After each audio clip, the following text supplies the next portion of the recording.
से ये कितना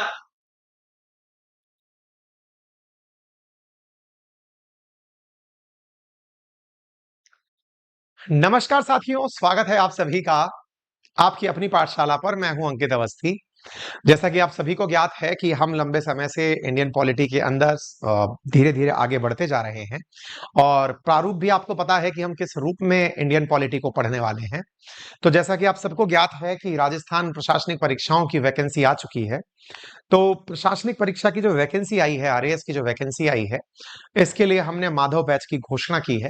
और उस माधव बैच की घोषणा में जो भी हमारे नटराज बैच के विद्यार्थी माधव बैच में पढ़ना चाहेंगे, उन्हें एडमिशन वैसे ही ऑटोमेटिक इंटीग्रेट कर दिया जाएगा उस बैच के साथ। यानी नटराज बैच के बच्चे माधव बैच पढ़ पाएंगे बिना कोई अतिरिक्त फीस दिए। फिर बड़ा सवाल बचेगा कि सर अंतर क्या है दोनों बैचेस में, कि हमें माधव बैच करना चाहिए या नहीं करना चाहिए। पहली बार और आखिरी बार इस बात को समझ लेना। बार बार कॉल सेंटर पर कॉल करके मत पूछना। मैं आपको आराम से और आसान भाषा में बता रहा हूं, ठीक है। देखिए, सवाल है माधव बैच और नटराज बैच दोनों में पहले अंतर क्या है, पहले वो समझ लीजिए और फिर हम आपको दोनों बातें बताएंगे। जिन बच्चों ने नटराज बैच में एडमिशन लिया है वे फाउंडेशन बैच है। फाउंडेशन का मतलब हुआ कि यहां के बच्चों को दौड़ा दौड़ा कर नहीं पढ़ाया जाएगा, आराम आराम से, तसल्ली से। क्योंकि बच्चे के दिमाग में, बाल मन में बहुत से बच्चे ऐसे हैं जो ग्रेजुएशन के फर्स्ट ईयर में, ग्रेजुएशन के सेकंड ईयर में, या फिर मतलब अभी तैयारी में उतरे हैं। और उन्हें अगर हम स्पीड में पढ़ाना शुरू कर देंगे तो वो सवारियां बस से गिर जाएंगी, उनको सब्जेक्ट में इंटरेस्ट ही नहीं आएगा, तो वो एग्जाम में क्वालिफाई नहीं कर पाएंगे, फ्यूचर में भी नहीं कर पाएंगे, है ना। और देयर इज नेवर अर्ली और नेवर लेट, वो वाली बात है। तो अगर आपको एग्जाम दिख भी रहा है तो परेशान होने की जरूरत नहीं है, जितना पढ़ पाओ उस हिसाब से करते चले जाना। तो नटराज बैच तो हमारा फाउंडेशन बैच है, ये चलता रहेगा अपनी इसी गति में। इसी गति में मतलब जैसे अभी चल रहा है, ठीक है। माधव बैच क्या है? ये माधव बैच, क्योंकि परीक्षा में मात्र 70 दिन बचे हैं कुल मिलाकर के, क्योंकि सितंबर के एंड में परीक्षा प्रस्तावित है, अक्टूबर के फर्स्ट वीक में भी संभव है। ऐसी स्थिति में इफेक्टिव डेज 70 दिन है हमारे पास पढ़ने के लिए। तो 70 दिन में वही सब्जेक्ट कराया जाएगा जो प्रीलिम्स में आएगा, और इस तरह से कराया जाएगा जो प्रीलिम्स के लिए उपयोगी होगा। उपयोगी होने से मेरा अर्थ क्या हुआ कि प्रीलिम्स में जितना काम आएगा, जो फैक्ट याद करना है, आप प्रीलिम्स के लिए जो विशेष स्ट्रेटेजी लगानी है, उसे ध्यान में रखकर चलेगा। सर हमें क्या करना चाहिए? यदि आप में से कोई बालक ऐसा है जिसका मत है कि वो इसी बार प्री पास करेगा, तो उसके लिए नटराज बैच के बच्चों को माधव बैच में फ्री ऑफ कॉस्ट एडमिशन दिया जा रहा है। कुछ भी नहीं करना है, वो हम करके देंगे। 6 तारीख से क्लासेस शुरू होंगी, ऑटोमेटिक आप माधव बैच में चालू हो जाएंगे, ठीक है। लेकिन माधव बैच के बच्चों का नटराज बैच में एडमिशन नहीं है, तो आपको यह बात जानने की जरूरत भी नहीं है। माधव बैच केवल प्रीलिम्स का बैच है, जो प्रीलिम्स के साथ ही खत्म हो जाएगा। नटराज बैच जो है वो आपका आगे भी चलता रहेगा। साल भर की वैलिडिटी है, हम 1.5 साल की वैलिडिटी भी इसकी कर देंगे, ताकि आप तसल्ली से पढ़ लें, अपने नोट्स बना लें, अपने तरीके से तैयार कर लें, ठीक है। दो बातें क्लियर हो गई, माधव क्या है और नटराज क्या है। उम्मीद है आपको ये बात समझ में आ गई होगी। अब एक और सवाल बनता है, सर नटराज भी पढ़ना हो और माधव भी पढ़ना हो तो क्या करें? तो आप अपने आप को समय देने के बारे में विचार करें।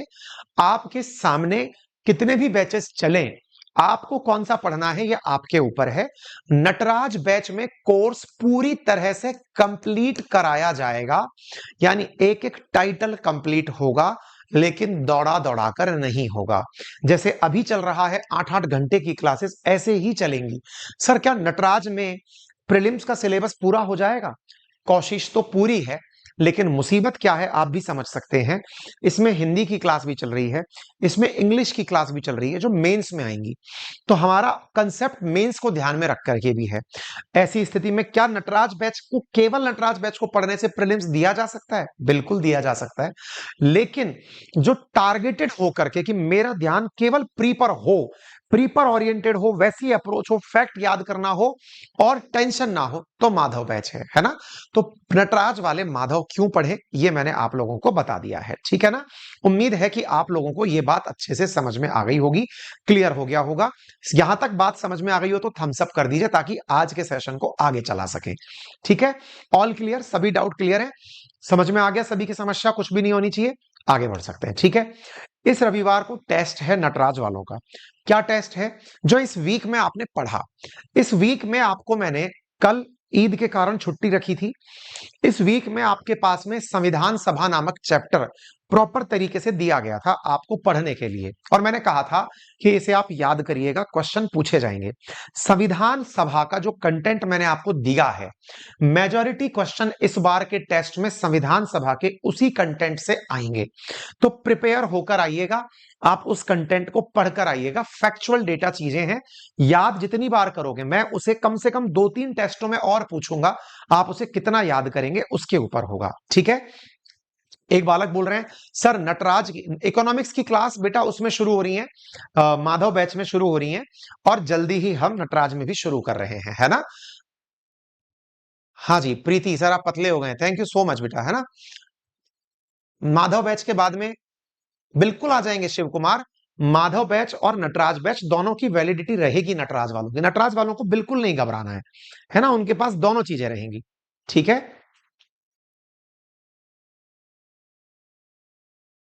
कंचन बेटा मैं कह नहीं सकता, इसलिए नहीं कह सकता क्योंकि हमने आपको इस हेडेक से फ्री करने के लिए माधव बोला है कि आप वहां हेडेक से फ्री हो जाइए। ठीक है ना। तो आप अगर गलती से ये जिम्मेदारी मुझ पर लाद दें कि सर आप बताओ क्या करना है, तो मैंने उस केस में आपको सॉल्यूशन दे दिया है ना। मतलब मैं इस जिम्मेदारी से भाग रहा हूं, पता चले अब बाद में मुझे लपेटे, इसलिए मैंने एक अलग से कि भाई एक फास्ट फॉरवर्ड लाइन डाल दी है जिसके थ्रू आप इसके अंदर आ जाएं। ठीक है। अपने आप हो जाएंगे नीरज, आपको पता भी नहीं चलेगा, जिस दिन बैच शुरू होगा ऑटोमेटिक आप उसके अंदर एंट्री कर चुके होंगे। नटराज वालों का माधव ऑटोमेटिक चालू हो जाएगा, जिस दिन आपका 6 तारीख को क्लास शुरू होगा उस दिन अपने आप चला जाएगा। ठीक है। अब मैं आगे बढ़ रहा हूं प्लीज, है ना। आ जाइए। तो ये क्लियर हो गया। आज हम एंट्री कर रहे हैं भारतीय संविधान की विशेषताओं के बारे में जिक्र करने के लिए कि भारतीय संविधान की विशेषताएं क्या हैं, कितना खास है भारतीय संविधान, इंडियन कॉन्स्टिट्यूशन, क्या विशेषताएं हैं, किस तरह से हमें इसके फीचर्स पता होने चाहिए। आज के सेशन में हम इस विषय पर जिक्र करने वाले हैं। चलिए जानते हैं। भारतीय संविधान की विशेषताओं का जिक्र करने से पूर्व हमें अब तक ये समझ में आ जाना चाहिए कि संविधान सभा के द्वारा बड़े संघर्ष के बाद हमारे लिए संविधान की मांग की गई और संविधान सभा के द्वारा संविधान बनाया गया। संविधान के निर्माण में जो जो प्रावधान रखे गए वो भी आपके सामने। और अगर आप में से कोई बालक ऐसा है जिसे ये लगता है कि उसे संविधान के बारे में और रुचि लेनी है, तो मैंने कुछ किताबें बताई हुई हैं, उन्हें वो प्रेफरेबली प्रेफर कर सकते हैं। तो अब हम जिस संविधान को पढ़ने जा रहे हैं कि जो हमारे संविधान निर्माताओं द्वारा बनाया गया, उसकी विशेषताएं, जिसके ऊपर से निश्चित ही परीक्षा में पेपर पूछा जाता है, उसकी विशेषताएं हमें जरूर पता हो कि हमारा संविधान किस प्रकार से दुनिया का भिन्न संविधान है। ऐसा क्या है हमारे संविधान में जो कि हमें लोगों से अलग बनाता है। अब उदाहरण के लिए मैं आसान भाषा में आपसे कहूं, जैसे आपने कई बार देखा होगा, हम जब अपने कोर्स का प्रचार कर रहे होते हैं, हम आपसे क्या कहते हैं कि बेटा हमारा माधव बैच, हमारा नटराज बैच, इसकी ये विशेषताएं हैं। विशेषताएं मतलब रोजाना 4 से 6 घंटे की क्लासेस होंगी। बेटा आपको जो क्लास पढ़ा दी आप उसे रिकॉर्डेड भी देख पाएंगे। बेटा आपको क्लास के अंदर पढ़ाने के साथ साथ याद कराने का भी विचार किया जाएगा। क्लास के अंदर आपको ऑफलाइन की तरह पढ़ाया जाएगा। आपको ये विशेषताएं बताई जाती हैं। आपको बताया जाता है कि रेगुलर वीकली टेस्ट होंगे। ये बताइए, ये विशेषताएं बताने का मकसद क्या था? मकसद था ताकि आपको बैच के बारे में पहले ही पता चल जाए कि हमारा बैच अलग कैसे है और जगह से। और जगह से मतलब दुनिया में बहुत सारी जगह पर बैचेस चलते हैं, बहुत सारी जगह पर कोचिंग्स आरएएस के बैच चलाती हैं। उनका कोई फिक्स कैरिकुलम नहीं होता, उनका कोई भी फिक्स अता पता नहीं होता कब होगा कैसे होगा, कोई फीडबैक का झंझट नहीं होता, कोई भी ये लेना देना नहीं होता कि इनके टेस्ट भी लेना है कि नहीं लेना है, पढ़े लिखे से टेस्ट लेना है कि नहीं लेना है, वीकली कोर्स का शेड्यूल क्या होगा, बच्चों के एग्जाम आ गए तो उनकी रणनीति क्या होगी, बच्चों की बातें सुननी भी है कि नहीं सुननी है, ये तमाम बातें होती हैं। इसका मतलब हमारी विशेषताएं हमें औरों से अलग बनाती हैं। ऐसे ही भारतीय संविधान की विशेषताएं भारतीय संविधान को और देशों के संविधान से, यूनाइटेड नेशन के अंदर 191 देश रजिस्टर्ड हैं, उनसे अलग बनाती है।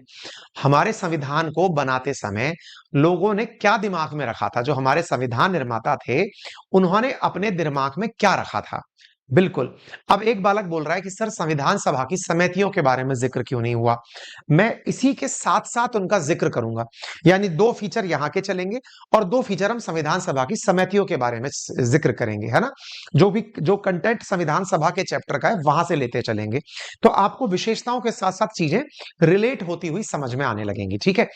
तो हमारा संविधान जब बना तो बनाते समय दो बातें दिमाग में रखी गई थी। क्या रखी गई थी? क्या देश को केवल आजाद कराना ही हमारा दिमाग का उद्देश्य था? आंसर है हाँ, बिल्कुल था। हम अंग्रेजों के साथ नहीं रहना चाहते थे, हम नहीं चाहते थे कि हमारे देश पर अंग्रेजों का शासन हो, हम ये बिल्कुल नहीं चाहते थे। अगर हम ये नहीं चाहते थे तो हमारी क्रांति का जो सबसे प्रमुख लक्ष्य था वो राष्ट्रीय क्रांति था।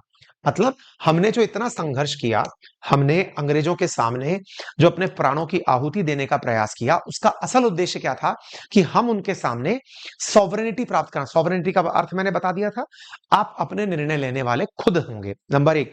और दूसरा, हम लोकतंत्र की स्थापना करना चाहते थे, अर्थात हमारे देश के अंदर जो शासन व्यवस्था होगी वो जनता का, जनता के द्वारा, जनता के लिए शासन होगा। ये हमारा पहला प्रयास था। लेकिन अगर कोई आपसे ये पूछे कि आपने अंग्रेजों से तो अलग करा लिया खुद को, देश चलाओगे कैसे? अपने देश में इतनी प्रकार की विविधताएं हैं, जाति के आधार पर, क्षेत्र के आधार पर, धर्म के आधार पर, वर्ग के आधार पर, धन के आधार पर, सब तरह से हमारे यहां पर विविधताएं हैं। इस आधार विविधताओं के आधार पर आप ये कैसे अश्योर करोगे कि देश जो बनकर आया है उसमें रहने वाले हर व्यक्ति के साथ न्याय होगा? अर्थात हर व्यक्ति जो इस देश में है वो ये महसूस करेगा कि ये देश मेरा है। उसे ये कॉन्फिडेंस कैसे आएगा? तो भारतीय नागरिकों को न्याय भी मिले। अब न्याय से एक बड़ा सवाल बनकर आता है साहब। क्या बनकर आता है? सर कौन से न्याय की बात है? जो कोर्ट देता है, जो सुप्रीम कोर्ट देता है, हाई कोर्ट देता है, उसकी बात है? बड़ी बात है ये। हाँ जी, एक बालक नोट्स के बारे में जानकारी और प्राप्त करना चाह रहा है। मैं बता दूं कि आपके जो नोट्स हैं वो 5 से 10 तारीख के बीच में डिलीवर होंगे। मैंने पहले ही आपसे कहा था, आपको मैंने पहले ही कहा था 28 तारीख तक हम ऑर्डर लेंगे, अगले 7 दिन में छपेंगे। इन दिनों छप रहे हैं, आप जिस दिन चाहेंगे उसका हम वीडियो भी आपको दिखा देंगे कि आपके नोट्स कैसे छप रहे हैं, कैसे तैयार हो रहे हैं। ये छपेंगे और छपने के बाद में 5 से 10 तारीख के बीच में डिलीवरी शुरू हो जाएंगी। 10 से 15 के बीच में सबके पास हमारे नोट्स पहुंच जाएंगे, है ना। तो परेशान होने की आवश्यकता नहीं है, पहले से ही अनाउंस्ड है। एग्जाम आ गया इसका मतलब ये नहीं है कि आप मेरे ऊपर प्रेशर क्रिएट, मैं डे वाइज डे जो बता के चल रहा हूं उसी के अनुसार काम कर रहा हूं, ठीक है। तो अब बड़ा सवाल बना, सर एक बात बताएं कि न्याय कैसे मिलेगा, इसके बारे में क्या निर्णय किया गया? मैंने कहा न्याय का निर्णय यह हुआ कि जो देश का नागरिक है, जैसे मान लीजिए हमारे देश का कोई आदिवासी है, जंगलों में रहा है ना, मतलब अपने अभी तक मेन स्ट्रीम में शामिल ही नहीं हुआ है, अब लेकिन उसको आपने कभी किसी प्रकार से उसकी सुविधाओं से वंचित करने के बारे में विचार किया, तो क्या वो भारत में रहकर यह महसूस कर सकता है कि इस देश का संविधान उसके हितों का भी ख्याल करेगा? तो जवाब है हाँ। इसका मतलब न्याय केवल न्यायपालिका से नहीं मिलता है, न्याय हमारी सेवाओं से भी मिलता है, हमारी योजनाओं से भी मिलता है, हमारी सरकार से भी मिलता है। जैसे उदाहरण के लिए भारत सरकार हो या राज्य सरकार हो, ये समाज के जितने भी वर्ग हैं उन सबके लिए समय समय पर योजनाएं चलाती है। जैसे समाज का एक वर्ग है जिसके पास पर्याप्त मात्रा में धन का अभाव है, ऐसी स्थिति में सरकार के द्वारा मनरेगा नामक योजना चलाकर उनके लिए काम के साथ साथ धन देने का विचार किया गया। आप सोचिए इस बारे में कि आदमी के पास रोजगार भी है और धन भी है, तो यह प्रयास किसने किया? सरकार ने। क्यों किया? गरीब उसके दिमाग में आए थे। क्या यह न्याय है? हाँ जी, न्याय है। क्यों? क्योंकि जो पढ़ा लिखा है, जो सक्षम है, उसके पास पैसा है। वो गरीब जिसने पढ़ाई नहीं करी या फिर जिसके पास शिक्षा के अवसर नहीं मिले, जिसको धन कमाने का अवसर नहीं मिला, उसका ध्यान कौन रखेगा? सरकार रखेगी। ये कैसा न्याय है? ये सामाजिक न्याय है। दूसरी बात, सर एक बात बताइए, अपने देश में कुछ लोग तो नौकरी पा गए, लेकिन बहुत से लोग ऐसे हैं जिन्हें नौकरी नहीं मिली, वो बेरोजगार हैं, उनका क्या होगा? जो बेरोजगार हैं उनके लिए सरकार ने बेरोजगारी भत्ते चलाए। बेरोजगारी भत्ता क्या है? उन बच्चों के साथ दिया गया न्याय है। फिर तीसरा सवाल, सर अपने देश में ना आपने एक चीज देखी होगी, मैं कहा बताओ, सर पुरुषों को मौके ज्यादा मिलते हैं, महिलाओं के लिए मौके नहीं मिलते इतने, महिलाओं के साथ में इतनी अपॉर्चुनिटीज नहीं है। मैंने कहा अच्छा तो बोले सर जब महिलाओं के पास अपॉर्चुनिटीज नहीं है तो फिर समानता कैसे आएगी, न्याय कैसे आएगा? मैंने कहा चाहते क्या हो? बोले महिलाओं को अपॉर्चुनिटी मिले सर। हमने कहा महिलाओं को अपॉर्चुनिटी मिले तो? बोले सर इनके लिए रिजर्वेशन लाया जाए, अर्थात नौकरियों में महिलाओं के लिए आरक्षण, संसद में महिलाओं के लिए सीटें रिजर्व करना कि इस सीट पर महिला प्रत्याशी ही चुनाव लड़ेगी, या फिर महिला होने के साथ साथ उसकी कैटेगरी विशेष का ध्यान रखना। इससे क्या अर्थ हुआ?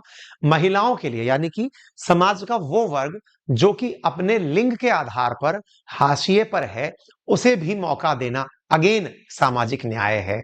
न्याय अभी तक कोर्ट ने नहीं दिया है, ये आपको मिलता जा रहा है, ठीक है ना? तो उम्मीद है आप लोगों को यह बात प्रॉपर तरीके से समझ में आ रही होगी, उम्मीद है आपको यह बात क्लियर भी हो रही होगी। सामाजिक न्याय समझ में आया? हाँ भाई।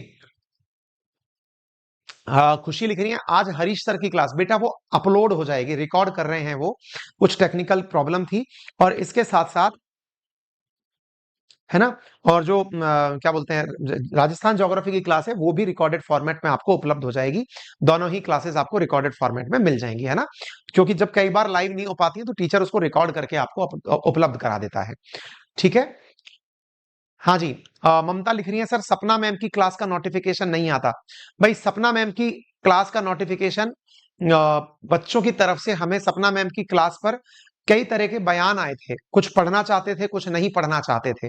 उस आधार पर हमने उनकी क्लासेस कुछ समय के लिए होल्ड की हैं। कुछ लोगों का मानना था कि उनकी क्लासेस उन्हें समझ में नहीं आ रही हैं। अब मुझे नहीं पता उनका क्या नजरिया था, इसलिए आप लोगों के फीडबैक के आधार पर हमने उनकी क्लासेस को होल्ड पर डाला है। हिमांशी,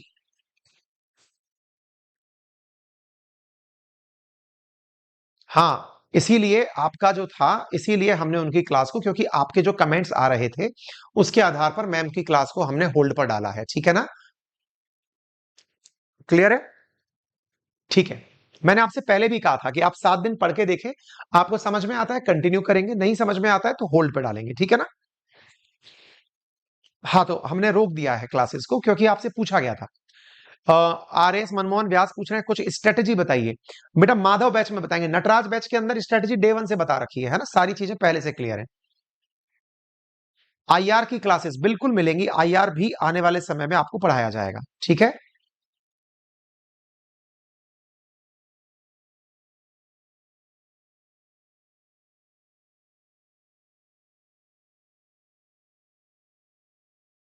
वी के अलोदिया, बिल्कुल बिल्कुल बिल्कुल। ललित राठौड़ सर आपने 5 से 10 बोला था, अभी भी 5 से 10 ही बोल रहा हूं बेटा, 5 तक प्रिंटिंग चल रही है, 5 से 10 के बीच में डिलीवरी होगा, यही तो बोला, एक बार जाके चेक कर लो, है ना? हाँ, सुमन राजपूत लिख रही हैं कि जब फीमेल को प्रेफरेंस दिया गया तो इक्वलिटी कैसे, है ना? अब ये जो है ना, ये प्रश्न बड़ा इंटरेस्टिंग है। ये प्रश्न अक्सर मुझसे बच्चे पूछते हैं, मैं कुछ प्रश्न आगे बढ़ूं इससे पहले ही ले लेता हूं। हाँ, सुमन ने लिखा जब फीमेल को प्रेफरेंस दिया गया तो फिर उनकी इक्वलिटी कैसे? मैं थोड़ा और आगे बोल देता हूं जिससे और भी चीजें क्लियर हो जाएंगी। बिल्कुल प्रकाश, बिल्कुल हो जाएगा, ठीक है। आइए अब ध्यान से सुनना। कुछ बच्चों का एक सवाल ये भी होता है, क्या होता है कि सर जैसे आपने कहा कुछ जातियां ऐसी हैं जिनका विकास नहीं हो पाया, जो मेन स्ट्रीम में शामिल नहीं हो पाई, उन्हें रिजर्वेशन दे दिया गया। तो रिजर्वेशन समानता कैसे है? उनका एडमिशन 33 नंबर पर हो जा रहा है, हमारा 60 नंबर पर हो रहा है, हमारा 80 नंबर पर हो रहा है। रिजर्वेशन इक्वालिटी कैसे है? और ये बड़ा प्रश्न है। मैं चूंकि आगे बढ़ूं उससे पहले ही इस प्रश्न का जवाब दे दूं ताकि आपको इंडियन पॉलिटी की मूल भावना समझ में आ जाए, ताकि आप आगे बढ़ सकें, ठीक है। पॉलिटी की मूल भावना समझने के लिए आप सबको ये बेसिक प्रश्न आना जरूरी है। कुछ प्रश्न जो आपके मन में सबसे पहले आते हैं, वो सबसे पहला प्रश्न है आरक्षण। आपका मन में जो सबसे बड़ा प्रश्न आता है वो आरक्षण को लेकर आता है। आरक्षण को लेकर क्या आता है? सर एक बात बताइए, जब हमारे देश के अंदर किसी भी कास्ट के आधार पर रिजर्वेशन दिया जाता है, चाहे एसटी को दिया जाए, चाहे एससी को दिया जाए, चाहे ओबीसी को दिया जाए, चाहे एमबीसी को दिया जाए, चाहे ईडब्ल्यूएस को दिया जाए, चाहे ईडब्ल्यूएस को दिया जाए, किसी को भी रिजर्वेशन दिया जाए।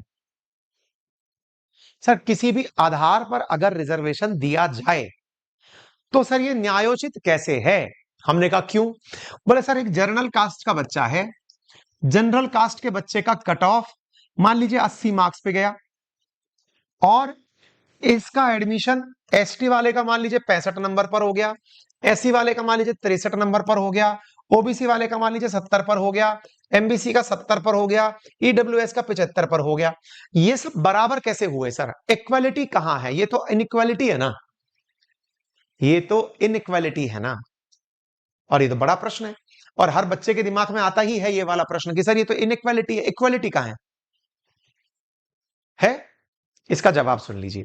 इसका जवाब ये है कि ये इक्वालिटी ही है, क्योंकि आप जब देश की आजादी मांग रहे थे, देश में उस समय बहुत ज्यादा डिफरेंशिएशन था।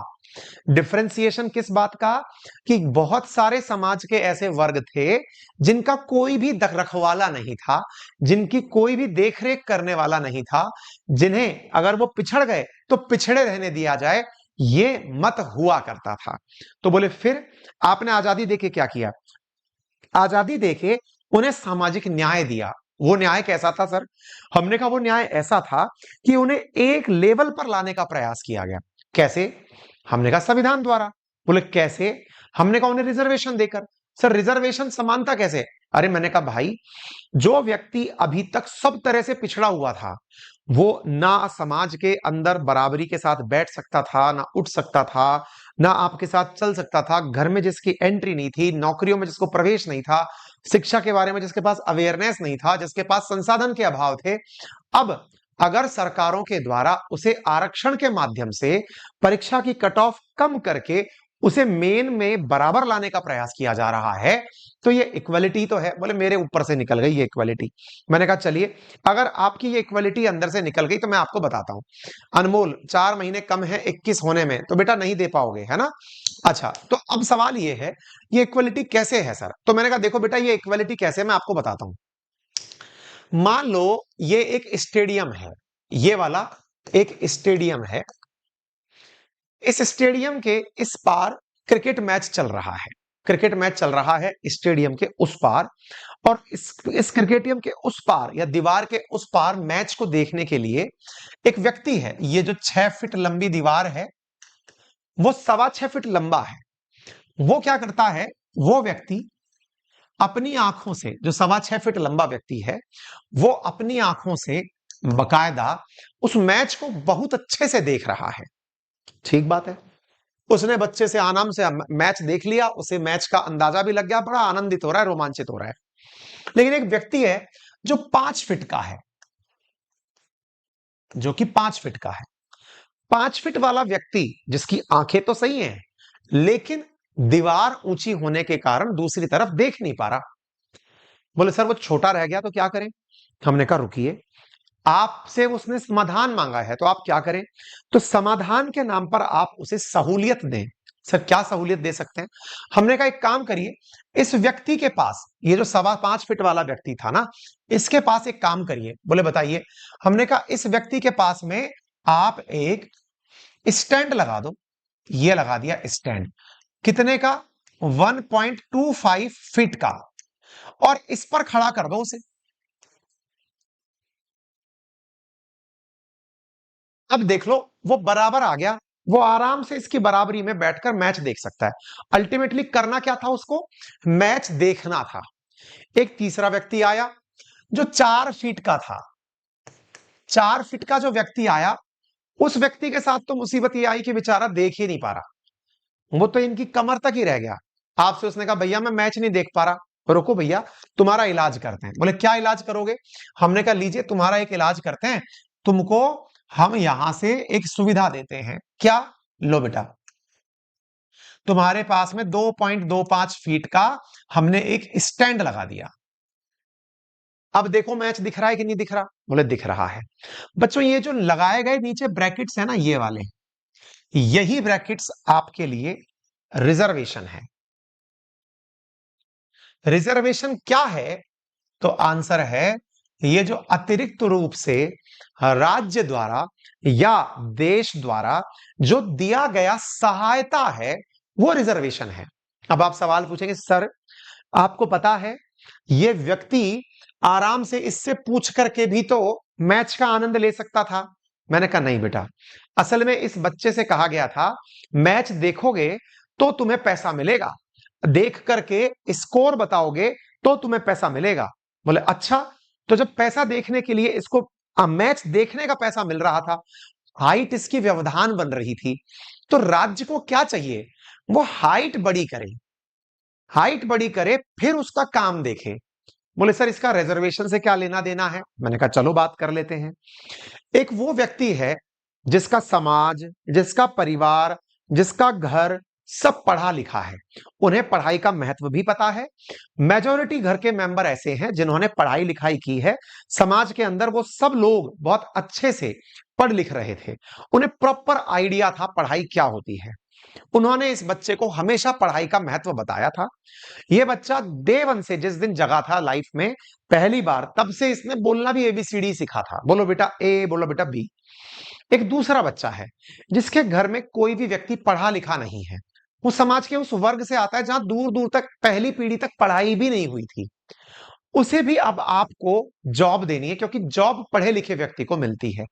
ये पढ़ा लिखा था तो इसे जॉब भी मिल गई, और इसे जॉब के आधार पर, जॉब क्या थी, मैच देखने की, जॉब मिल गई और इसने आराम से पैसे कमा लिए।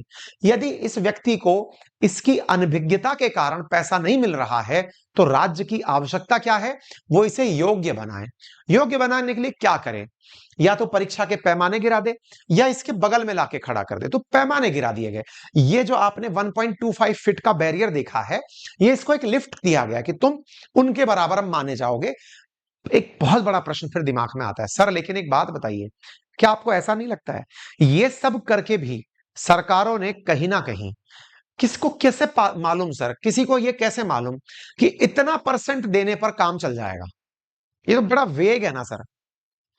भाई इतना परसेंट दे दो, इसको इतने मार्क्स में इतनी सहूलियत दे दो, इसका काम चल जाएगा। सर ये तो बड़ा ही अस्पष्ट है ना सर।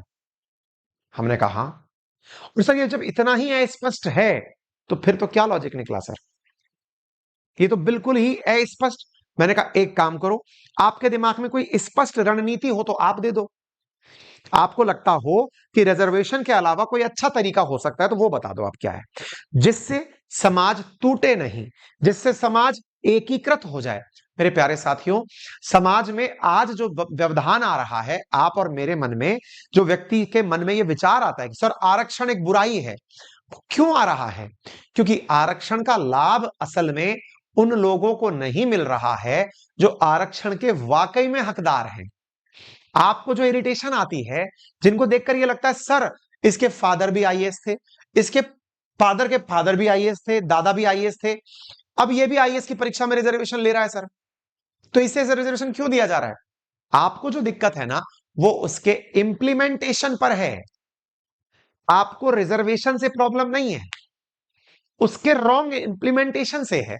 तो फिर इलाज क्या है, इलाज ये है कि आप आरक्षण की जो असली कमी है उसे दूर करिए। बोले ये कैसे हो सकता है, सरकार चाहे तो यह निर्धारित कर सकती है कि जिनके घर में कोई भी व्यक्ति एक बार भी सरकारी नौकरी में चला गया तो उसे फिर आरक्षण की सीमा से बाहर कर दिया जाएगा। ये लीजिए, ऑटोमेटिक व्यवधान खत्म हो गया ना। आपका मन खुद से कहने लगे अब तो जेन्युइन हो गया सर एकदम। दूसरा, सरकार कहती है जातिगत जनगणना कराओ, क्यों ना सरकार आरक्षण जिन कैटेगरीज में है उनका भी सब क्लासिफिकेशन करा ले। जैसे मान लीजिएगा कि ओबीसी के अंदर बहुत सी जातियां ऐसी हैं जो काफी संपन्न हैं, उनके पास बड़ी बड़ी 4 पहिए की गाड़ी हैं, बड़े बड़े फार्म हाउसेस हैं, बंगले हैं, नौकरी है, सब कुछ है, लेकिन वो आरक्षण लेकर बैठे हैं। और एक ऐसा व्यक्ति जो कि उसी जाति में आता है या फिर वो उस जाति के अलावा है लेकिन उस कैटेगरी में आता है, उसके पास में आरक्षण का लाभ पहुंच ही नहीं पा रहा क्योंकि संसाधन इनके पास है। तो क्यों ना ऐसा किया जाए कि आरक्षण को भी सब क्लासिफाई कर दिया जाए आगे चल के, कि इस कैटेगरी विशेष के अंदर जो पैसे वाले लोग हैं, जिनके पास आय इतनी है, जो क्रीमी लेयर में आते हैं, इन्हें आरक्षण नहीं दिया जाएगा। जैसे यूपीएससी में क्रीमी लेयर को आरक्षण में रोक है, ओबीसी के केस में, तो जो बाकी बचे हैं उन्हें आरक्षण का लाभ दिया जाए। ऐसे ही आप और एससी एसटी में चले आइए, ये समाधान है। और ये समाधान आपको क्यों आने चाहिए? मान लीजिए कि आपसे इंटरव्यू में पूछ लिया, आपसे सवाल पूछ लिया कि आरक्षण आपकी नजर में क्या है, अभिशाप है या वरदान है? आप भरे बैठे थे, आपने धड़ धड़ धड़ धड़ धड़, सर बुराई है, सर बुराई है, सर बुराई है, या फिर सर अच्छाई है, सर अच्छाई है। क्यों? क्योंकि या तो आपको फायदा हो रहा है या आपको नुकसान हो रहा है। भाई या तो आप प्रभावित पक्ष में हैं या आप लाभार्थी हैं, दो ही तो हो सकते हैं ना। या तो आपको रिजर्वेशन का लाभ मिल रहा है, आप उसके गुण गाएंगे, आपको रिजर्वेशन की वजह से नुकसान हो रहा है, आप उसका विरोध करेंगे। लेकिन ऐसा कैसे संभव हो कि आपके मुंह से तारीफ भी निकल जाए और लाठी भी टूट जाए? और सांप बिना मरे क्या होता है? वो लाठी भी ना टूटे और सांप भी मर जाए, क्या करें उसके लिए? तरीका क्या है कि आरक्षण पे अगर आपसे कभी भी राय मांगी जाए परीक्षाओं में या इंटरव्यू में या फिर लिखित में, तो आपको बताना है कि इसका मूल उद्देश्य तो सही है कि समाज में भेदभाव मिटाना, न्याय स्थापित करना है। मूल उद्देश्य क्या है?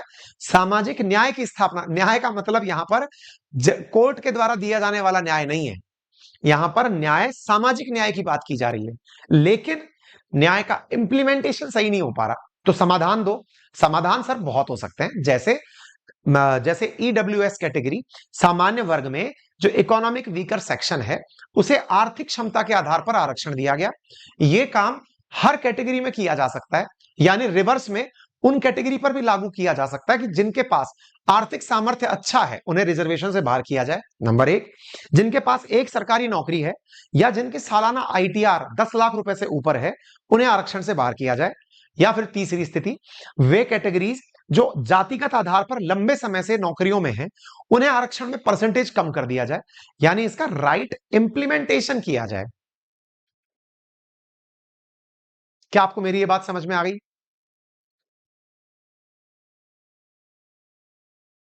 बोलिए। हाँ, कुछ बच्चे पूछे क्या सर आज भी रिजर्वेशन की जरूरत है क्या?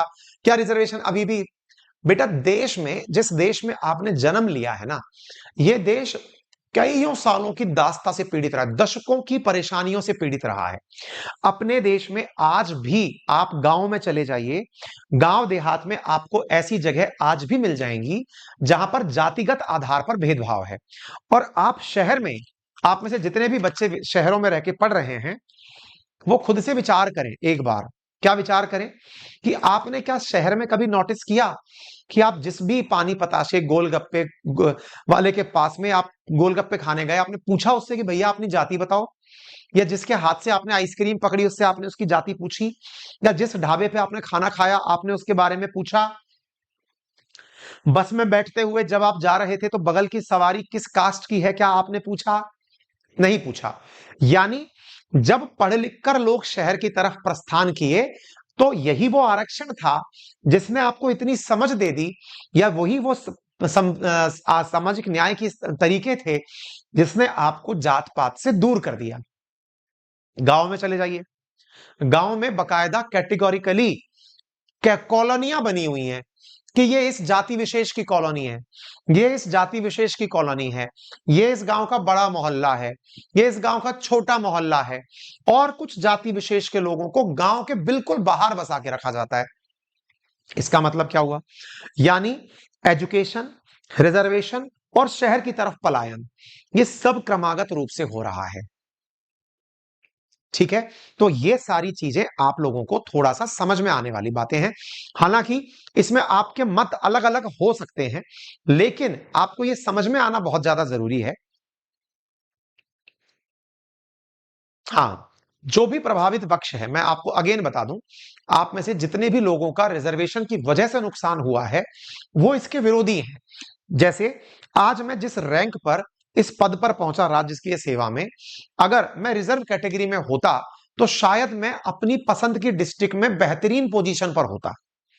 लेकिन ऐसा नहीं हुआ, यानी कि मैं खुद लाभार्थी पक्ष में नहीं हूं कि मुझे रिजर्वेशन का लाभ मिला हो। मैं तो खुद उस कैटेगरी में आता हूं जिसे रिजर्वेशन नहीं मिलता है। लेकिन फिर भी मैं ये समझता हूं कि जिन्हें रिजर्वेशन दिया जा रहा है, संभवतया उन्हें मुझसे ज्यादा जरूरत है इस चीज की। और मुझे समटाइम्स तो ये भी लगता है कि सरकारी नौकरी की भी मुझसे ज्यादा किसी और को जरूरत है। अगर कोई ऐसा तरीका हो तो वो चीज भी मैं किसी को पकड़ा सकूं कि भैया ये तुम पकड़ो और तुम काम चलाओ। ठीक है, चलो तो फिलहाल के लिए आपको उम्मीद है कि ये सामाजिक न्याय में रिजर्वेशन का अर्थ समझ में आया हो। नहीं आया हो, भाई बहुत सारे बच्चे एक बार के लिए ये लिख रहे हैं कि सर नटराज बैच में थोड़ी क्लासेस कम कर दीजिए। एक बार के लिए मुझे ये बताएंगे क्या? एक बालक पूछ रहा है, सर आप डाउट क्लास के लिए कब आएंगे? कल कल सैटरडे के दिन अपन डाउट क्लास रखेंगे, ठीक है? आप में से कोई ये बताएगा कि कोई व्यक्ति क्लास के बारे में क्या मत रखता है? क्योंकि देखो, अब माधव बैच तो स्पीड के साथ चलने वाला बैच हो गया। नटराज में आप कितनी क्लासेस चाहते हैं, ये बता दीजिए। ये सब समझाएंगे, ईडब्ल्यूएस क्या है वगैरह क्या है, सब बताएंगे। कुछ बच्चे बार बार लिखे जा रहे हैं, क्योंकि देखिए उसमें तो क्लासेस ज्यादा चलेंगी। माधव बैच में थोड़ी क्लासेस 8 से 10 क्लासेस रहेंगी। अरे भगवान,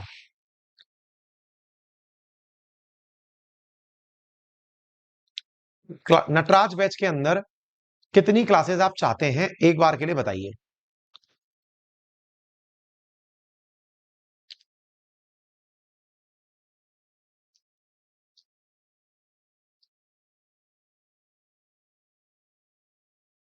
क्योंकि अभी माधव बैच चलेगा, उसमें 8 से 10 घंटे क्लासेस चलेंगी। आराम से आप जवाब दे दीजिए, मैं आपके जवाब को देखता रहूंगा। पोल चल रहा है आपके सामने, ठीक है? क्लियर है? तो सामाजिक न्याय के लिए भी हमने ये संघर्ष किया था। हमने ये संघर्ष स्वतंत्रता के लिए भी किया था। अब ये स्वतंत्रता कैसी थी मेरे प्यारे साथियों? स्वतंत्रता, अब देखो क्या होता है, मैं आपको थोड़ी सी बात बता दूं। आप जो मुझसे पॉलिटी पढ़ रहे हैं, आप सोचो मैं सामाजिक न्याय पर कितनी देर से कम आधा घंटे से सामाजिक न्याय शब्द पर बोल रहा हूं। अब आप ये सोचते हैं सर आपने तो केवल एक ही पेज पढ़ाया है आज के लेक्चर में। तो जो लोग क्वांटिटेटिव मामला पढ़ने आए ना, कि क्वांटिटी ज्यादा पढ़ाओ, वो गलत बैच में आ गए। मैं फिर से बता रहा हूं, मेरे 4 ही चैप्टर हैं जिन्हें मैं पढ़ाऊंगा। ये विशेषताओं वाले, मूल अधिकार वाले, प्रियम्बल वाले, डीपीएसपी वाले। मूल कर्तव्य तो उसके साथ ऐसे ही हो जाएगा। उसके बाद में एक संसदीय व्यवस्था और पढ़ाऊंगा। ये 5 वो चैप्टर हैं जिन्हें किसी को समझ में आ गया ना कि ये क्या है, तो उसकी पूरी पॉलिटी क्लियर। बाकी पॉलिटी में कुछ है ही नहीं, फिर तो वो कुल सिलेबस 10 दिन का है। जो बाकी बचा सिलेबस है ना पॉलिटी का, वो 10 दिन से ऊपर का नहीं है। जिसमें ये पढ़ाना है राज्यपाल क्या होता है, राष्ट्रपति क्या होता है, यूपीएससी क्या होता है, आरपीएससी क्या होता है, मानव अधिकार आयोग क्या होता है, वो कुछ भी नहीं है। इनमें जो मैं आपको पढ़ा रहा हूं, ये समझ विकसित करने वाला पार्ट है, इसमें प्रॉपर समय लगेगा, ठीक है?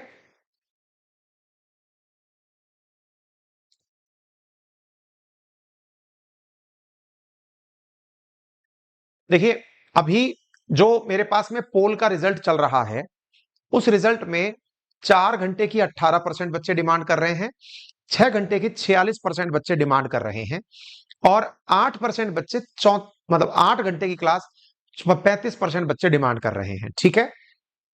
ऐसी स्थिति में मेरा यह मत है कि यदि आप चाहें तो हम कुछ क्लासेस नटराज की बंद करके उसे माधव में चला देते हैं, है ना? तो अगर, क्योंकि मेजोरिटी आंसर जो है वो 6 घंटे और 4 घंटे के ऊपर है, तो नटराज वालों के लिए मैं कोशिश करता हूं कि कुछ इलाज किया जाए। चिंता ना करें आप, ठीक है? करते हैं अपन लोग, ट्राई करते हैं, ठीक है? क्लियर है?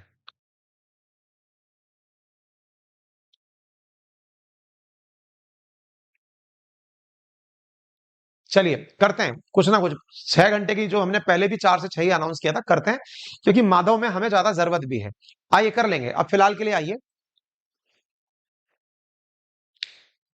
ठीक है? आगे आइए। तो न्याय समझ में आ गया। स्वतंत्रता क्या है?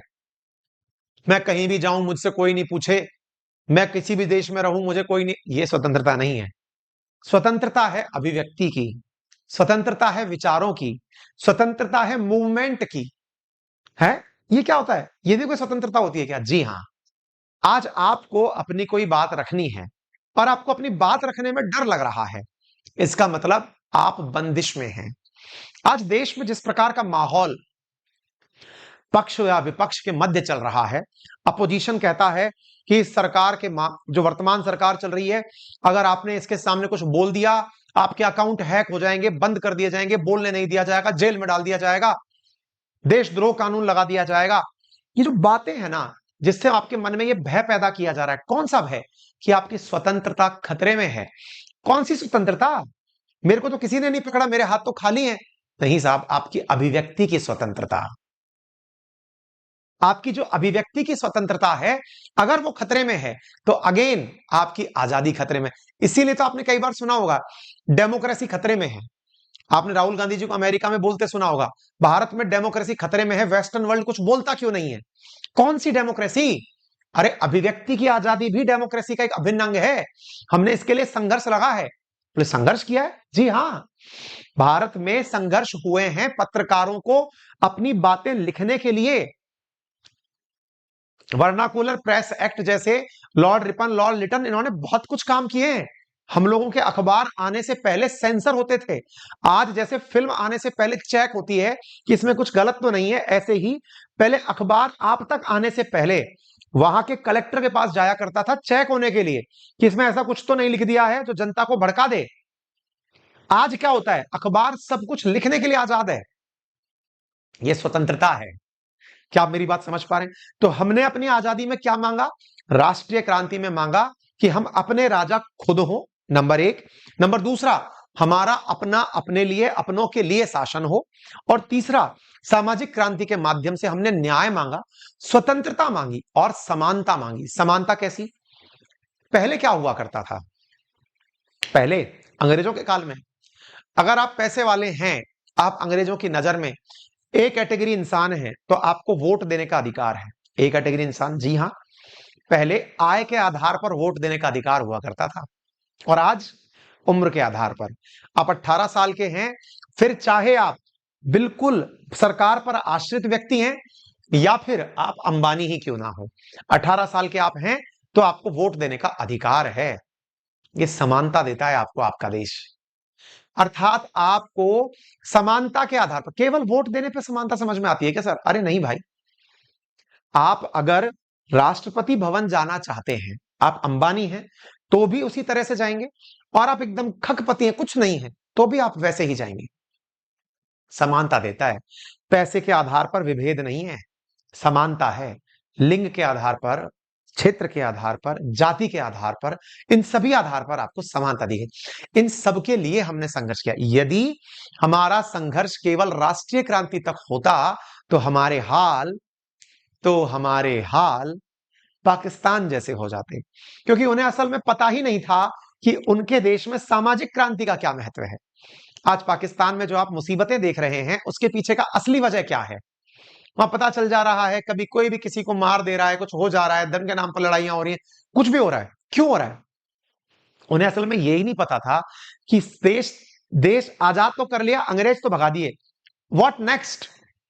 तो देश में भैया संविधान नामक एक चीज होगी जो इतना कुछ कमिट करेगी, जो दिया जाएगा। बोलो, आपको ये बात समझ में आई?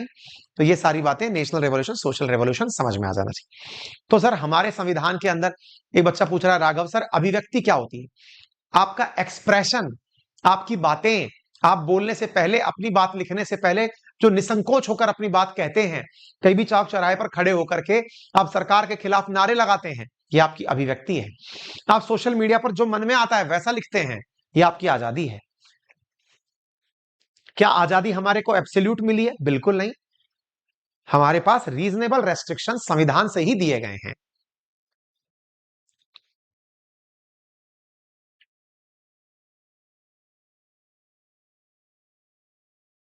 क्लियर?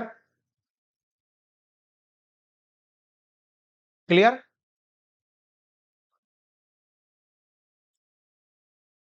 ठीक है। फिर आता है हमारे संविधान की विशेषताएं क्या हैं।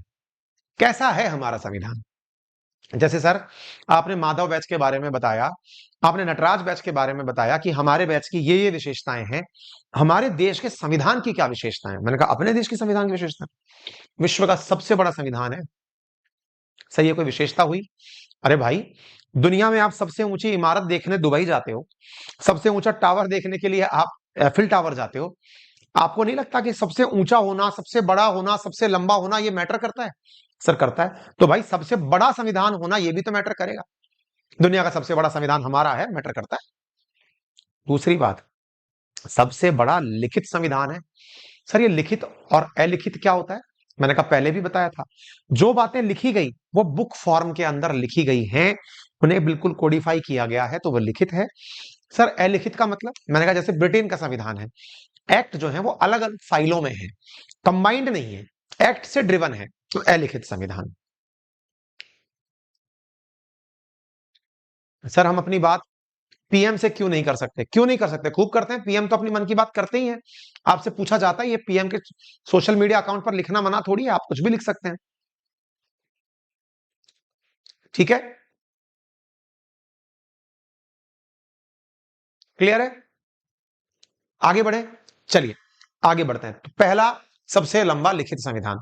अब दूसरी चीज, जब हमारा संविधान लिखा गया उस समय हमारे संविधान में 395 अनुच्छेद यानी आर्टिकल्स थे। हमारे कॉन्स्टिट्यूशन में 395 आर्टिकल्स थे, 22 पार्ट्स थे, पार्ट्स भाग। ये पार्ट क्या होते हैं? जब आप कोई किताब खोल के देखेंगे, अब मैं इसकी जगह अब आपको किताब ही दिखाऊंगा, किताब से आपको ये बात समझ में आएगी। 8 अनुसूचियां, शेड्यूल्स। सर ये क्या होते हैं बताएंगे? आपके पास कोई भी स्टैंडर्ड टेक्स्ट बुक रखी हो, कोई सी भी किताब रखी हो, आप उसमें क्या देखेंगे? पहले एक इंडेक्स बना होता है, इंडेक्स को भी पार्ट में बांटा होता है, ये पार्ट 1, पार्ट 2, पार्ट 3 ऐसे। और लास्ट में ग्रोसरी देखते हैं आप, कुछ कुछ कुछ कुछ छोटे छोटे मीनिंग्स लिखे होते हैं, किताब को समझाने के लिए कुछ छोटी छोटी परिभाषाएं लिखी होती हैं, सबसे एंड में कुछ ऐसी बातें लिखी होती हैं। तो ये सारी चीजें, आठों अनुसूचियां, 22 भाग, ये सब चीजें क्या हैं? ये सबसे लंबे लिखित संविधान का हिस्सा है। ठीक है, ओके। आज की स्थिति क्या है? संविधान में संशोधन होते होते 465 अनुच्छेद पहुंच गए हैं। अब बड़ा सवाल, 395 में से 465 कैसे पहुंचे? मैंने कहा मतलब 395 पहले थे तो 465 कैसे पहुंचे? मैंने कहा भाई, संविधान सभा तो है नहीं, पहुंचाने वाला कौन होगा? ध्यान से सुनिएगा, ये जब बनाए थे तो किसने बनाए थे? कॉन्स्टिट्यूएंट असेंबली ने, संविधान सभा के द्वारा यह संविधान बनाया गया था। लेकिन अब संविधान सभा, देश जिस दिन से आजाद हुआ, रिपब्लिक बना, जिस दिन से गणतंत्र बना, जिस दिन हमने अपना संविधान अपने लिए अपनाया, उस दिन के बाद से हमारे आर्टिकल बढ़ते गए बढ़ते गए। तो संविधान सभा तो है नहीं, तो बनाता कौन है संविधान? उसके बाद का संविधान संसद द्वारा बनाया गया है, यानी उसके बाद जो आर्टिकल्स जुड़े वो संसद द्वारा बने। मतलब हमारे संविधान में करेक्शन संभव है, नंबर एक। और हमारे संविधान में करेक्शन होने से इसकी संख्या में इजाफा हुआ है। तो मैं यहां पर आपका एक ध्यान आकर्षित कराना चाहूंगा, कृपया करके ध्यान से सुनिएगा मेरे प्यारे साथियों। जो अमेंडमेंट्स हमारे संविधान में हुए, ये जो 465 आप नंबर लिखा देख रहे हैं, मेरे पास 3 आंकड़े हैं। 3 आंकड़े क्या क्या है मैं आपको बताता हूं। लेटेस्ट जो लक्ष्मीकांत है उसमें यह आंकड़ा लिखा गया है 470। लेटेस्ट जो लक्ष्मीकांत है उसमें 470। गूगल करोगे तो आंकड़ा आ रहा है 448। इससे पहले वाली जो लक्ष्मीकांत है उसमें है 465। हमारी टीम इस बात को लेकर बनना आ गई, दिमाग खराब हो गया उनका। क्या खराब हो गया? सर हम यहां क्या नंबर लिखें? मैंने कहा तुम्हारे मन में आए जो लिख दो, क्योंकि संविधान में वृद्धि और घटत बढ़त होती रहती है। तो फिर क्या करें? उसमें वृद्धि घटत बढ़त जो होती है ना, इसलिए जब पेपर देने जाओ, जिस समय पेपर देने जा रहे हो उस समय का लेटेस्ट करंट अफेयर चेक करके जाओ। इसलिए हमने अपनी जो वो है क्या कहते हैं उसको, किताब के पहले का जो प्रीफेस बनता है उस पर यह बात मेंशन करके दी है। अपने जो नोट्स है ना उनके अंदर क्या लिखा है कि भैया जो संख्या है ना इसमें परिवर्तन हो सकता है, आप अपने नोट्स में करंट अपडेट अवश्य करें। क्या आपको मेरी बात समझ में आ रही है?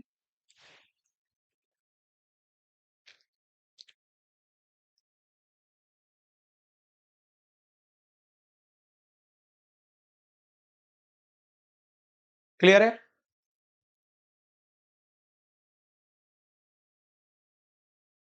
6 घंटे की क्लासेस रहने दो।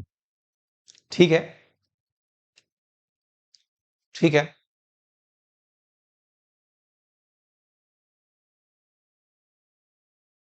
क्लियर? ठीक है, बात समझ में आ गई? तो हमारे संविधान की पहली विशेषता है, ये याद होनी चाहिए भाई, आंसर राइटिंग में काम आती है। हमारा संविधान सबसे लंबा लिखित संविधान है। नंबर दूसरा, कठोरता और लचीलेपन का हमारे संविधान में मिश्रण है, यानी कि रिजिडिटी और फ्लेक्सिबिलिटी। किस तरह से? हमारे संविधान के कुछ भाग ऐसे हैं जिनमें संशोधन नहीं किया जा सकता, और कुछ भाग ऐसे हैं जिन्हें संशोधित किया जा सकता है। क्या हमारे संविधान में ऐसा कोई भाग है क्या जिसमें संशोधन नहीं हो सकता? हमारे संविधान को केशवानंद भारती विवाद के बाद यह कहा गया कि इसकी एक बेसिक स्ट्रक्चर है जिसे आप चेंज नहीं कर सकते। नंबर एक, ये क्या है केशवानंद भारती? आने वाले समय में बताऊंगा। दूसरा, हमारे संविधान के जो संशोधन हैं उनकी अलग अलग पद्धतियां हैं। कई संविधान में संशोधन ऐसे हैं जो संसद के द्वारा साधारण बहुमत से हो सकते हैं। कुछ संविधान संशोधन ऐसे हैं जो 2/3 बहुमत से हो सकते हैं। कुछ संशोधन ऐसे हैं जो बहुमत के साथ में 2/3 बहुमत, मतलब 50% प्लस जो प्रेजेंट एंड वोटिंग है उसके 2/3 पर हो सकते हैं। इसका मतलब यह हुआ कि वोटिंग के अलग अलग अलग अलग पैमाने हैं। तो ये जो अलग अलग पैमाने हैं जिसके आधार पर संविधान का संशोधन होता है, अगर प्रेजेंट एंड वोटिंग, जैसे नागरिकता है, जैसे अपने सीएए आया, सिटीजनशिप अमेंडमेंट एक्ट आया, तो उसके अंदर आर्टिकल में भी चेंज हुआ। आर्टिकल में जो चेंज हुआ वो जो देश के, जो संसद के अंदर प्रेजेंट जो सांसद थे उनके द्वारा साधारण बहुमत मतलब जितने लोग प्रेजेंट थे उनमें से अधिक लोग जिस तरफ थे उसके आधार पर हां कर दिया गया। ये नहीं देखा गया कि कितने लोग अधिकतम आ सकते हैं, बहुमत है कि नहीं है, सारे लोग आए हैं कि नहीं आए, उससे कोई मतलब नहीं रखा गया। इस आधार पर कठोरता और लचीलेपन का मिश्रण है हमारे संविधान में। तो कठोरता का मतलब क्या हुआ? कुछ भाग ऐसे हैं जिनके लिए सभी सांसद उपस्थित हों, फिर 2/3 वोट दें। 2/3 का मतलब मान लो 500 सांसद हैं तो उसका 2/3 कितना बनेगा? 450 के आसपास जो बनेगा। इतने लोग अगर वोट दें तब जाकर कोई चीज लागू हो, तो वो हो गया कठोरता। लचीलापन क्या है? कुछ भाग ऐसे हैं संविधान के जिन्हें साधारण बहुमत के आधार पर भी किया जा सकता है। इसलिए दोनों चीजों का ये मिक्सचर है। ठीक है, मनप्रीत बिल्कुल हो जाएगा। ठीक है, कठोर संविधान वैसे सर कंसीडर किसको किया जाता है? मैंने कहा अमेरिका के संविधान को। उसमें कुल मिलाकर के 7 ही अनुच्छेद हैं। हमारे यहां तो भर भर के अनुच्छेद हैं, मतलब वहां पर कोई भी अमेंड करना महाभारत है। और सर नम्य संविधान, यानी कि बहुत ही फ्लेक्सिबल संविधान किसका है? ब्रिटेन का है, अलिखित है, जो चाहते हैं अपने हिसाब से तुरंत बदल देते हैं। क्लियर? अब जो दूसरा फीचर है यहां पर, दैट इज एकात्मक विशेषताओं की तरफ झुकाव। ये क्या है इसको थोड़ा समझना है। यूनिटरी फीचर की तरफ, यानी कि टेंडेंसी टुवर्ड्स यूनिटरी कैरेक्टरिस्टिक, ये बहुत ही इंपॉर्टेंट टाइटल है। इस टाइटल को समझने से पूर्व, हालांकि देखिए संविधान पढ़ने का जो सबसे अच्छा तरीका है ना, प्रियम्बल से शुरू किया जाना चाहिए। इंडियन कॉन्स्टिट्यूशन, मैं जिस तरह से पढ़ाई समझता हूं, पढ़ाई के अनुसार भारत के संविधान की पढ़ाई प्रियम्बल से शुरू होनी चाहिए, और जब पूरे मूल कर्तव्य खत्म हो जाएं उसके बाद ये 2 चैप्टर पढ़ाए जाने चाहिए। ये मेरा मत है। लेकिन सिलेबस में शुरुआत के 2 चैप्टर देखते ही मन करता है सर ये तो पहले पढ़ाओ। बस वहीं से मामला थोड़ा सा लटपटा जाता है कि अरे यार क्या ये भी पढ़ा दो, ये भी पढ़ा दो। उस हिसाब से असल वाइज क्या है, ये जितने भी करेक्टर मैं यहां से आगे बताने जा रहा हूं, ये पूरे संविधान की विशेषताओं की व्याख्या है। जैसे मेरे प्यारे साथियों, भारत क्या है अगर आपसे पूछा जाए तो परिभाषा है India is A union of state, मतलब भारत राज्यों का संघ है। राज्यों का संघ है। सर इसका अर्थ क्या निकालें? मैंने कहा अभी निकालते हैं, चिंता मत करिए। यानी विभिन्न राज्य मिलकर के एक संघ बनाए हुए हैं। सर मेरे ये समझ में नहीं आ रहा भारत क्या है। अरे मैंने कहा भाई ये भारत है। बोले ठीक है। मैंने कहा इसमें ये राज्य,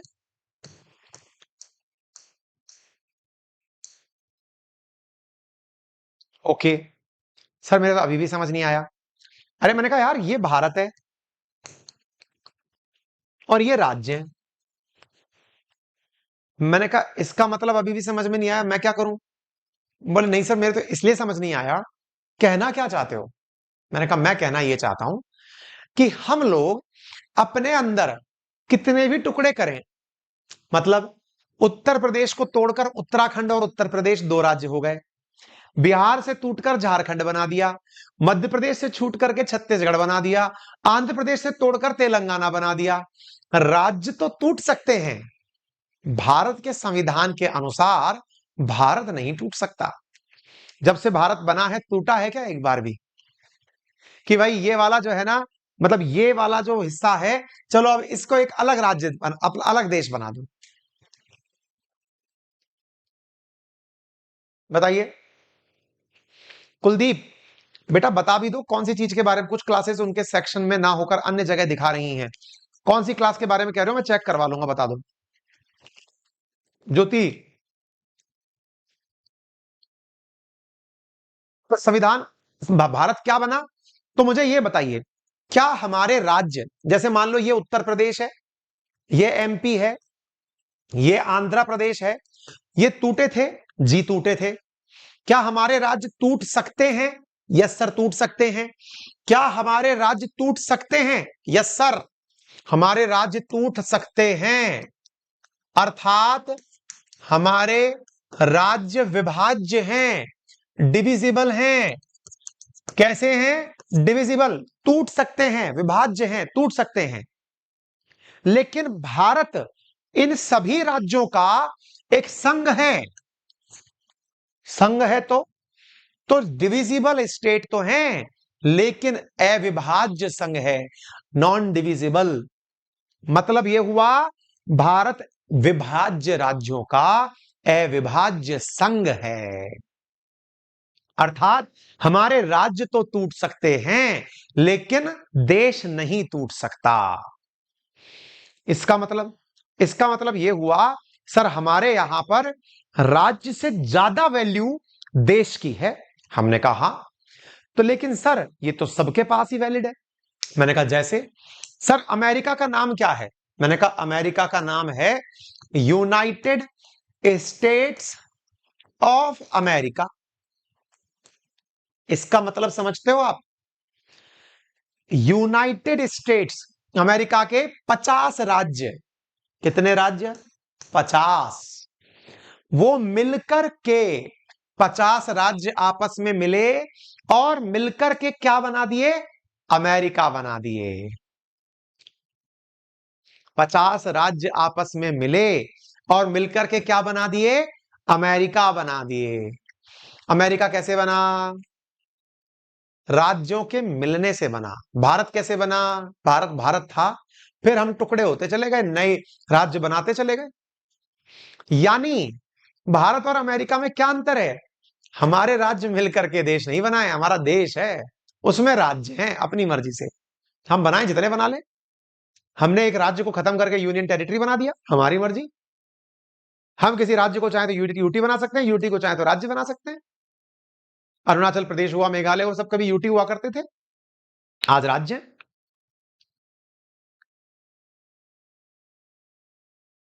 बोलो, कुछ समझ में आ रहा हो तो थम्स अप कर दो।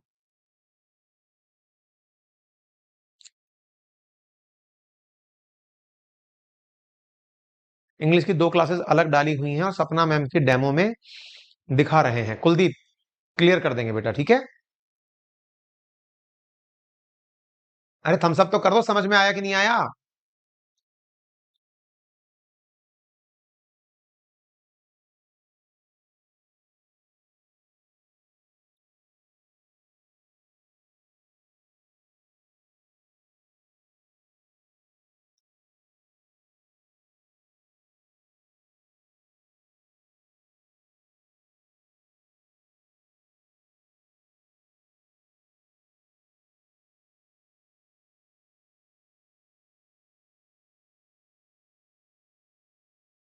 क्लियर? तो भारत संघीय व्यवस्था तो है, यानी राज्यों का महत्व तो है, लेकिन हम एक रूप में जाने जाएं ये प्रेफरेंस है हमारी। हम एक रूप में जाने जाएं मतलब हम यूनिट के रूप में ट्रीट किए जाएं, यूनिटरी ट्रीटमेंट दिया जाए, ये हमारी मांग है।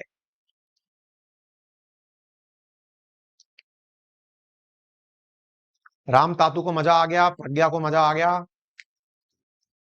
पॉलिटी इतना प्यारा सब्जेक्ट है ना, किसको पढ़ने में मजा ही आता है। क्लियर? ठीक है सर, सुनिए तो आप फिट लग रहे हो। रौनक, थैंक यू सो मच मेरे भाई। बहुत मेहनत चल रही है इस काम के लिए भी। ठीक है, आज के लिए इतना ही। कल हम भारत के यूनिटरी और फेडरल फीचर समझेंगे। बाय द वे, कल सैटरडे है, आपके डाउट्स भी लिए जाएंगे, फिर यूनिटरी और फेडरल फीचर समझेंगे। क्लियर? तो आपकी जो परेशानियां हैं, कल शुरुआत में 10-15 मिनट, 25 मिनट, जो भी आपको लगेगा, हम बात पूछेंगे आपकी और फिर क्लास करेंगे। ठीक है?